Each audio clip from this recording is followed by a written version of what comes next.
Europe 1, le 22-30.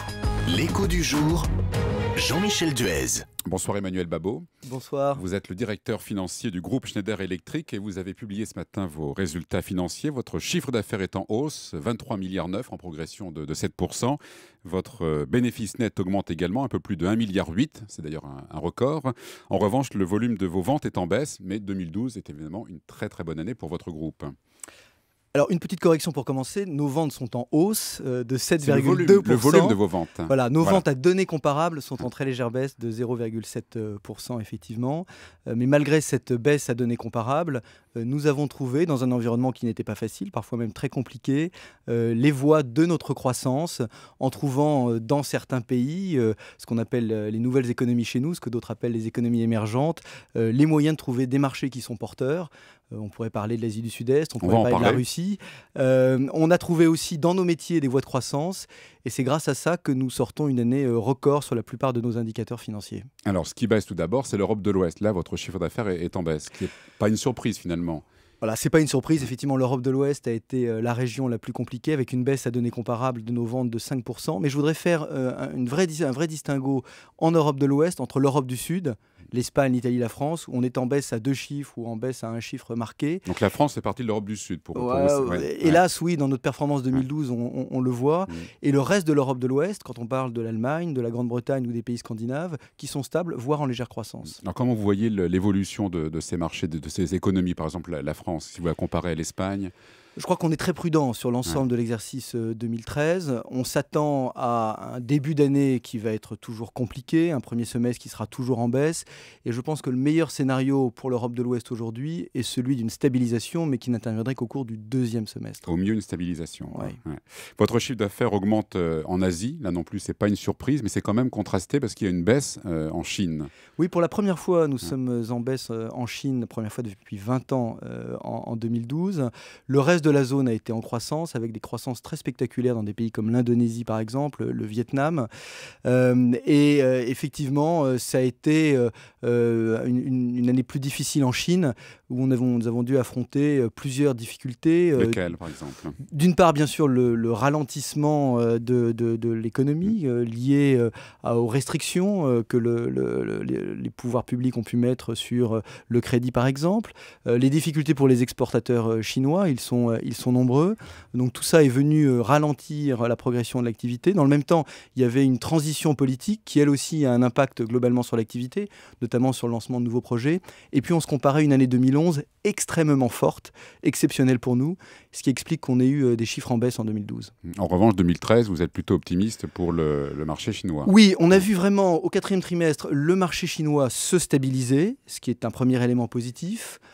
On a même quelques premières indications de redémarrage sur certaines de nos activités, notamment sur les automatismes industriels. Et on pense que la Chine devrait redémarrer dans le cours de l'année 2013. Ça va commencer lentement et on pense que ça devrait s'accélérer au fur et à mesure qu'on progressera en 2013. Chiffre d'affaires en hausse aussi en Amérique du Nord. Oui. Ce qui est plutôt une bonne nouvelle pour vous et pas une surprise non plus. Est-ce que c'est un indicateur, ça, de l'économie mondiale quand un chiffre d'affaires d'une société comme la vôtre qui est mondiale augmente ? C'est toujours une bonne nouvelle quand l'économie nord-américaine redémarre parce qu'on sait que ça va être un moteur pour l'ensemble de l'économie mondiale. Ce que nous avons vu, c'est effectivement plusieurs éléments de relance aux États-Unis.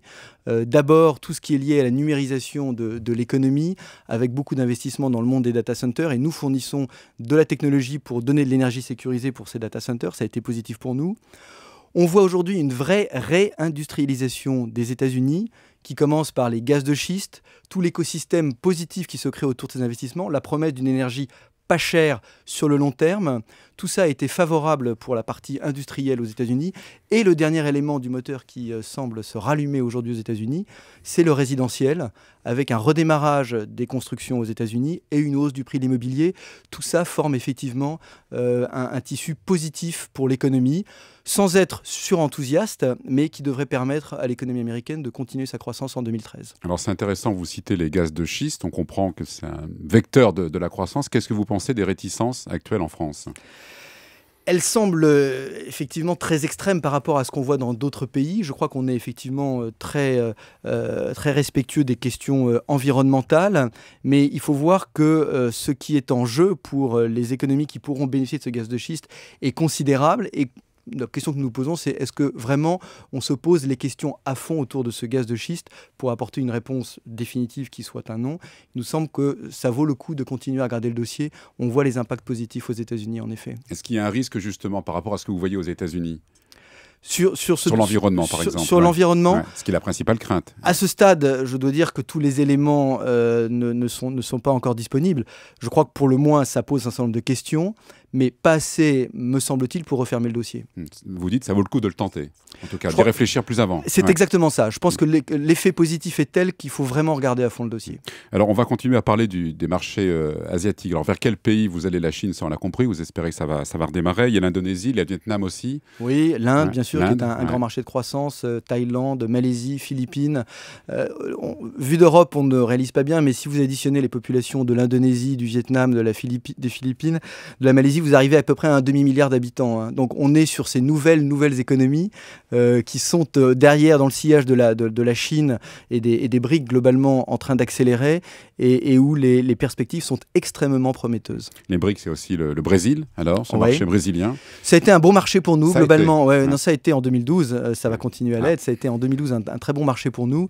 On a vu effectivement l'Amérique du Sud et globalement l'Amérique latine, parce que je veux mettre le Mexique dans ce groupe, un marché très bien orienté, où on a à la fois des investissements sur les matières premières, le gaz, le pétrole, également un développement de la consommation, de la construction. Donc tout ça va dans le bon sens et une croissance qui se fait de manière assez disciplinée, peut-être au contraire de ce qu'on avait pu voir dans le passé pour cette zone.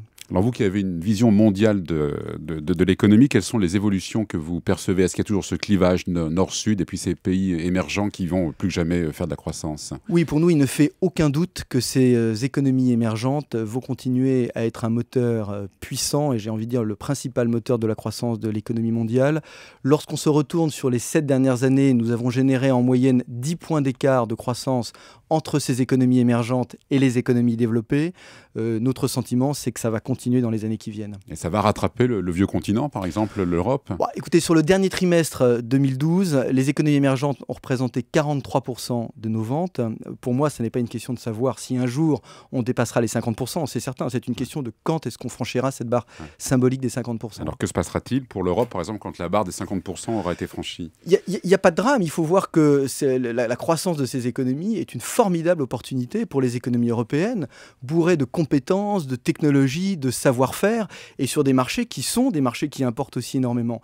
Donc il ne faut pas prendre ça comme une menace, il faut prendre ça comme une vraie opportunité et se donner les moyens de la saisir. Les entrepreneurs français doivent impérativement aller vers l'extérieur. La survie est là. Bien entendu, la survie est dans l'investissement sur ces marchés, mais on peut partir du territoire européen, sous réserve bien sûr qu'on crée en Europe les conditions pour qu'il y ait la flexibilité, l'énergie et globalement la possibilité d'entreprendre. Alors en quoi ces marchés mondiaux peuvent créer justement de l'emploi en France? Et comment? Parce qu'ils sont acheteurs de technologies, ils sont preneurs de compétences, qui très souvent, compétences, existent dans nos marchés d'Europe de l'Ouest. Pour prendre l'exemple de Schneider Electric, nous avons une grande partie de notre recherche et développement qui est en France.